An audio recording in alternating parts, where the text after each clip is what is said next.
A student from the University of Texas in Austin who was on a spring break excursion with several classmates went missing after crossing the border into Matamoros, Mexico. A cult involved in drug smuggling committed the heinous act of kidnapping and murdering Mark Kilroy in Matamoros. The UT student was abducted from the street, subjected to torture, and ultimately sacrificed by cult members the next month on March 14, 1989. His remains were found on a property among those of other victims while on spring break in Matamoros, Tamaulipas, Mexico.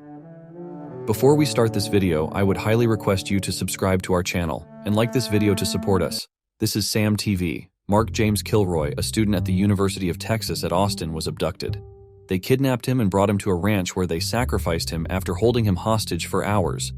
The cult's leader, Adolfo Constanzo, persuaded his adherents that they couldn't be caught for drug smuggling as long as they sacrificed humans.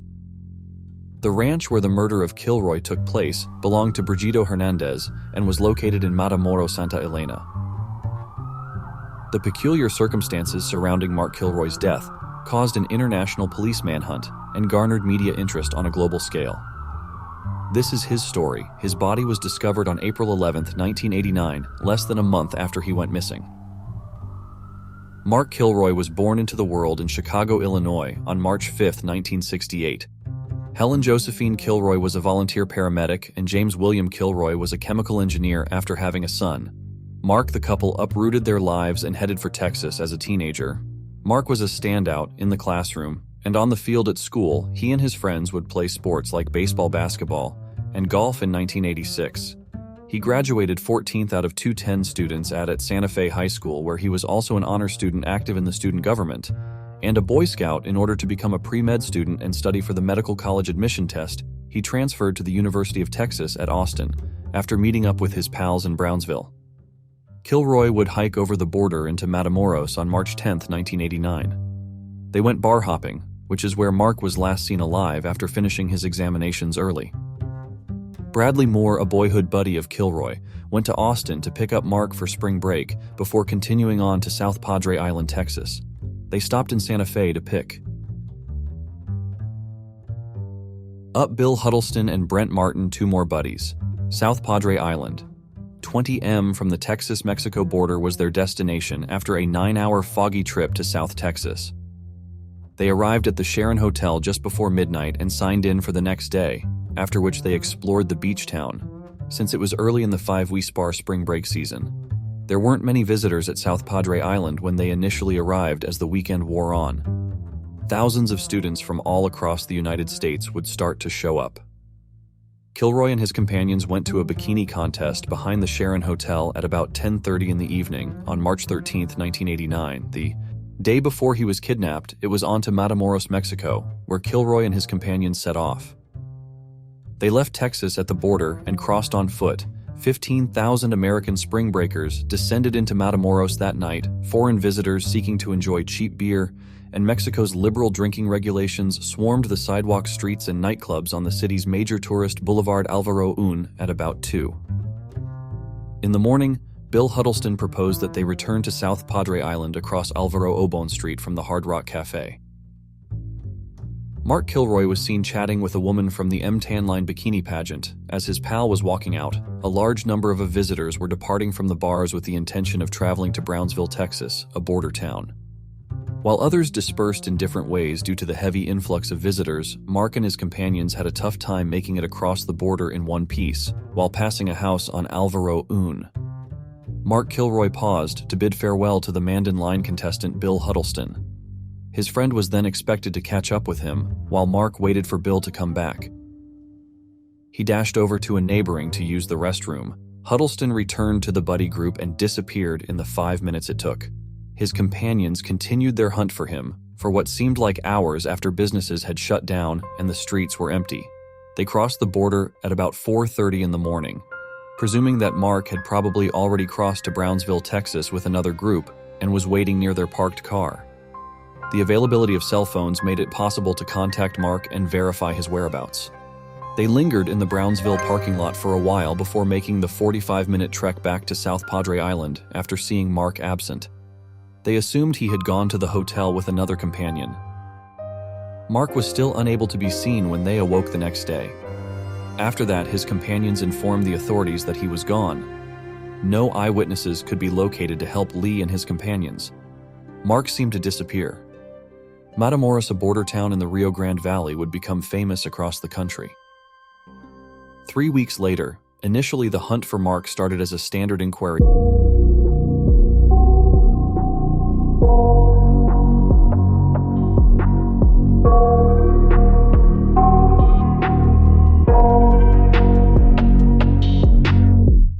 I got nightmares in my head, I fear that the thoughts build up until I can't hear, that my mind fills up into a creature, and it haunts me somewhere much deeper. Anxiety, filling up every space, no privacy. And silently, it could build and build until you finally see, whoa, it's taking over, damn no closure, moving closer. No exposure, I just wanna be a loner. Some can't stay sober, looking over all their shoulders, like moving boulders just to get out of the home. It sucks, I've had enough, I don't wanna feel the stuck under the rug, all my problems that I shove. I got nightmares in my head, I fear that the thoughts build up until I can't hear, that my mind fills up into a creature, and it haunts me somewhere much deeper. I got nightmares in my head, I fear that the thoughts build up until I can't hear, that my mind fills up into a creature, and it haunts me somewhere much deeper. I've been feeling weird, I can't seem to focus good enough, nothing's really clear, sometimes it could be a little tough. I just need to feel like the end's in sight for me, but let's be really real, anxiety can foggy all this stuff. I've been feeling weird, I can't seem to focus good enough, nothing's really clear, sometimes it could be a little tough. I just need to feel like the end's in sight for me, but let's be really real, anxiety can foggy all this stuff. It sucks when you finally feel like giving up. Oh God, no luck, everything feels like you're sticky stuck. I'm lost, handcuffed to the bed where I sleep, don't give a fuck. Can't stop, unplug, feeling overwhelmed, I think I've had enough. Gotta find a way to get some energy, gotta find someone who's a good friend of me. I need purpose to make it all worth it, I'm still searching and I'm still learning. I want a life that's filled with memories, not a life with regret and frenemies. I need focus to keep me from hopeless psychosis if I keep moping. I got nightmares in my head, I fear that the thoughts build up until I can't hear, that my mind fills up into a creature, and it haunts me somewhere much deeper. I got nightmares in my head, I fear that the thoughts build up until I can't hear, that my mind fills up into a creature, and it haunts me somewhere much deeper. I've been feeling weird, I can't seem to focus good enough, nothing's really clear, sometimes it could be a little tough. I just need to feel like the end's in sight for me, but let's be really real, anxiety can foggy all this stuff. I've been feeling weird, I can't seem to focus good enough, nothing's really clear, sometimes it could be a little tough. I just need to feel like the end's in sight for me, but let's be really real, anxiety. But another car occupied by more gang members caught up with him. At gunpoint, he was seized and placed in handcuffs in the rear of the second vehicle.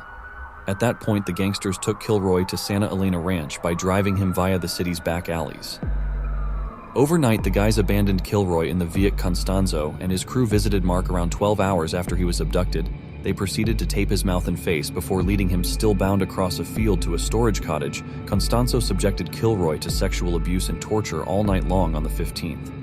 After that, Constanzo took him out to the field and macheted him to death. The members of this cult would often perform rituals that included boiling the brains of their victims in a special metal kettle. After they had killed them, a Y-shaped incision was made in the spinal column to facilitate the extraction of Kilroy's bones from the ground, after which the remainder of his corpse was dismembered. Hernandez Garcia elaborated on the purpose of the wire by stating that the cult members would wear the bone pieces as necklaces as a protective measure once they had recovered them. Although the anthropology professor had prior experience studying cults, nothing could have prepared him for what he was about to witness on April 11th. Several hours were spent digging up the graves at Santa Elena Ranch by Hernandez Garcia and 4 other suspects who were taken there by the police and forced to do it at gunpoint. After the dig was complete, the suspects discovered between 13 and 15 dismembered corpses, including Mark Kilroy. These were all men who had been slaughtered during a 9-month time frame. The Brownsville Police Department positively identified Mark Croy's body after correlating his D records with the teeth discovered at the site. Unlike Mark Croy, the majority of the victims were determined to be Costanzo's rival drug traffickers, according to investigators.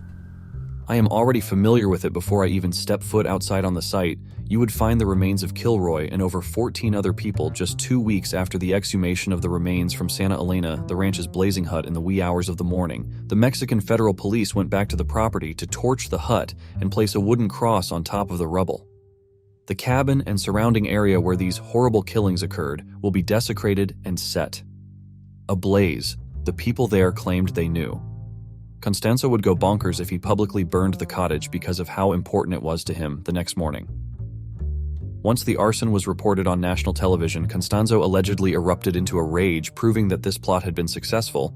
Constanzo became the center of attention in Mexico and throughout the world when he murdered Mark Kilroy, and the Mexican government redirected its efforts toward bringing him and others complicit to justice following the discovery of the deaths.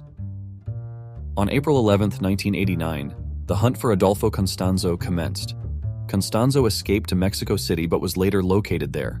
There was a search of the area by 16 officers from the Mexico City Police Department.